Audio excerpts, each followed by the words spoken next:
Hello everyone, my name is Benjamin, and this video is for my upcoming recital at the University of Toronto at 7:30 p.m. on May 31st in Walter Hall. This concert I have named OVID in the Dream Cycle. As a curious person, I like to explore the various connections between the pieces I perform and share them with the audience. For my upcoming concert, I wanted to share with you some of the things that didn't end up in the program notes, and I wanted to kind of give more context to why I chose the works that I'm going to play, and I wanted to sort of explain the themes about how these pieces are kind of connected together and how the Franck Sonata has influenced the major themes of this video and also my recital. During the late 19th and early 20th century, there was a large cultural fascination behind the phenomenon and science of dreams. For example, after abandoning the study of hypnotism, Sigmund Freud then went on to investigate the potential hidden meaning of dreams as a way to sort of explore the science behind the inner structures of the mind and imagination. Indeed, Freud's first publication of The Interpretation of Dreams served to inspire a wider cultural awareness to a new science that explored dream symbolism. This fascination with dreams also showed up in the literature of the time. Writers such as Sheridan Le Fanu and Lewis Carroll and Marcel Proust, Virginia Woolf, and H.P. Lovecraft utilized the fantastical nature of dreams as a literary device to obscure the boundaries of reality and fantasy. In addition, they also used recurring dreams with their cyclical nature as a device to keep coherence through their stories.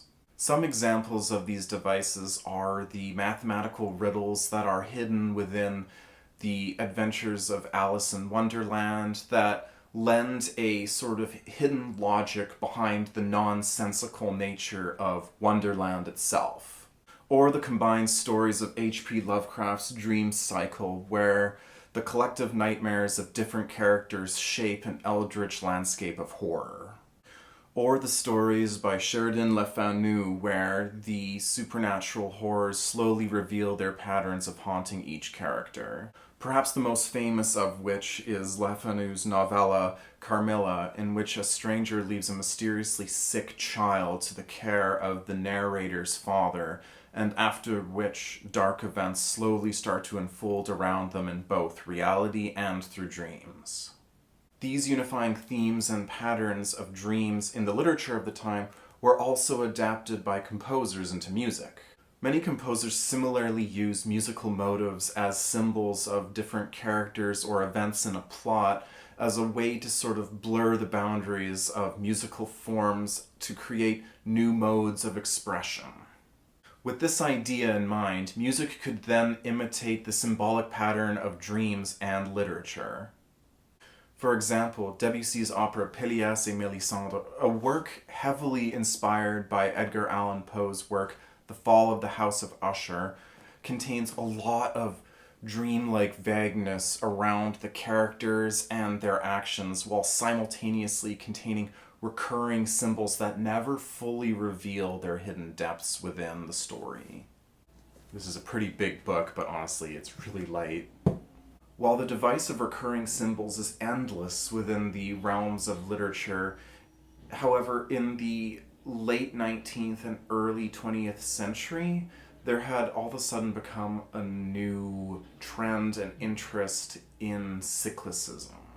Part of my program is the Franck Sonata, which is particularly evocative of dreams and cyclical techniques, and it is this piece that has inspired the rest of my program.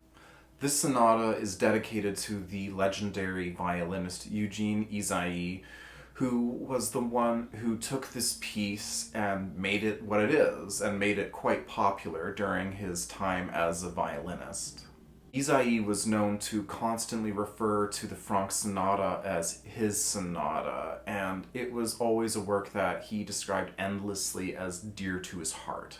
While it is not actually known whether Franck actually intended this sonata to have any sort of association towards dreamlike imagery, I find that there is a heavy connection to it through two quotes that come from Isaï's massive bibliography. The first quote is Isaïe describing that a performer must transport the mind into the regions of what is beautiful and into the countries of memories and dreams. There's also a passage inside of this book that talks about Marcel Proust's La Petite Phrase that comes from In Search of Lost Time. This short entry describes how Isaïe's playing was part of the inspiration behind Proust's novel in using La Petite Phrase as sort of this device that unifies all these different moments together in his novels. While this may be potentially true or anecdotal, it is known that Marcel Proust did hear the Franck Sonata in the year of 1913. However, it is also known that that particular performance did not have Isaïe performing in it. Whatever the truth may be, Isaïe's descriptions of a dreamlike state in music and performance and Proust's use of dreams in his novels make a compelling connection to the musical and literary trends of this time. I do admit that I am placing Isaïe's quote over top of the Franck Sonata and connecting it to Proust's novels. However, these ideas are based upon the trends of the time and something that I wanted to explore in the music for my recital.